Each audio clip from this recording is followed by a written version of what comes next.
Hello and welcome to Film Focus Extra, where we expand on the topics discussed in each episode. And today we're expanding on all things Sherlock with guests Luke Stevenson and Patrick Wilson. So guys, how are we? Yeah, great, thanks. How are you? Fantastic. I'm marvellous. Absolutely marvellous. So excited. More Film Focus, what could be better? I know, that's great. Oh, we'd love the content. But straight in there with Sherlock and the reinvention of the character. I mean, you know, he's had many faces, many regenerations and such over the years. And so how has that sort of continued? I feel like the kind of fact that he is constantly, like, he's never really far from being on a film or TV for, especially us in Britain, and people are very happy to keep remaking him. I think that's kind of a comment on how enduring the character is. I don't think anyone's really made a detective that better embodies like a good detective character than Sherlock Holmes. So that kind of way he endures. He's a big brand, and, you know, he's easy to sell. But like as you do see with things like Indiana Jones and Star Wars, sometimes remaking the same brand doesn't always work. Sometimes people rebel against it. With Sherlock, people have always been very welcoming to see the character back. I think that's kind of like a comment on just how good the character actually is. He's very malleable. Like it's a detective who works on pure logic. So like we've seen, he's been a mouse in Basil the Great Mouse Detective, and my favourite show as a kid, Sherlock Holmes in the 22nd century, where he was frozen and then was in the 22nd century. So you know you can do pretty much anything with the character. It's just and like you've seen like Doctor Who, a lot of influence from Sherlock Holmes. They're basically like the space age Sherlock Holmes in some aspects, but it's such an easy character to put in different scenarios.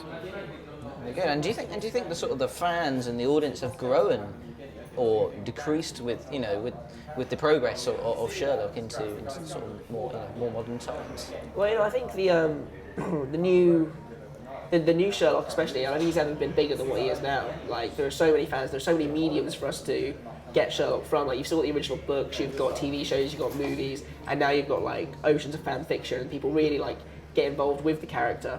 And I think that's kind of a sign of how technology is now, that you can make a character that's suitable for anyone, people who like movies or TV or books. But also the character is, as Pat said, he's very malleable, he spreads very well, and you know he's a very simple detective character that everyone seems to like to get behind. I think the fans really respond to the amount of mediums he's now come out in. I think as well it always brings people back to the books. I mean, now the Sherlock series is out, you see they've got you know a study in Scarlet and like the original books, but with Benedict Cumberbatch on the posters and on the covers. So like it always brings people back to the original literature, and people get involved with more of the original Sherlock Holmes as well. So it always just cycles round, and people get interested in the classic Arthur Conan Doyle stuff. It's like because the fact that there is so much detective television, so much detective films, it's just kind of people love a good old whodunit story, and Sherlock Holmes like kind of like the biggest character in definitely the 20th century who like solved those mysteries. And now that he's been reinvented into the 21st century, people love it even more because, as I said, there's all those different mediums for which to interact with him, and there are all those different ways of like analysing Sherlock shows and stuff. I think that's why people really respond to him. And taking one of the mediums, the internet, for example, I think there's something on the internet, something referential about a former iteration of Sherlock.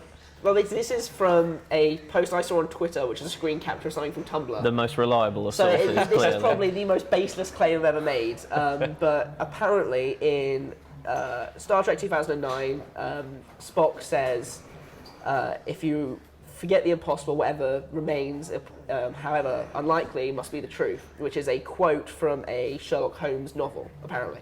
And in the new series of Sherlock, Benedict Cumberbatch's Sherlock says that line, and then Watson responds with, "Okay, Spock." But what it actually is in the original Star Trek TV series, Spock says, "One of my ancestors used to say that quote," which is obviously a Sherlock Holmes quote, which kind of implies that Spock and Sherlock are related to each other through those many hundreds of years, which I think kind of goes to prove just how much people love the character. You know, you got like groundbreaking sci-fi TV like what Star Trek was, and they're still like paying homage to this kind of like just British literary great, really. It's very good. I hope that's true. Yeah, I really do. It's like, well, we've made it true now. It's on film. No one can dispute it. Infallible. And very briefly, guys, who is your favourite Sherlock? You know, was it old classic Sherlock, or is it a more recent one? I love the new Sherlock. I love the new Moriarty. I think he's one of the best incarnations I've seen. But I really don't think you can beat Peter Cushing from the original run. He's amazing. Fantastic. And I agree with what you said about Moriarty. That's kind of why I'd say like this kind of like with new media, new technology, it means you get a much better TV product, and that's what I really like about it. I don't think the character reinventions over the last decade have really helped it. I think he's become a bit stale, the character has, but it's given much more freedom for what he does elsewhere, and I mean that kind of proves itself in Moriarty, who I think is probably one of the best villains on TV at the moment. Fantastic. Well, thank you very much for joining me, guys. And unfortunately, that's all we have time for on Sherlock. But join us again next week on Film Focus, where we'll be talking about the Oscars special and who will win, who will lose, we don't know. But that's all for now. And join us again next time for more Film Focus Extra.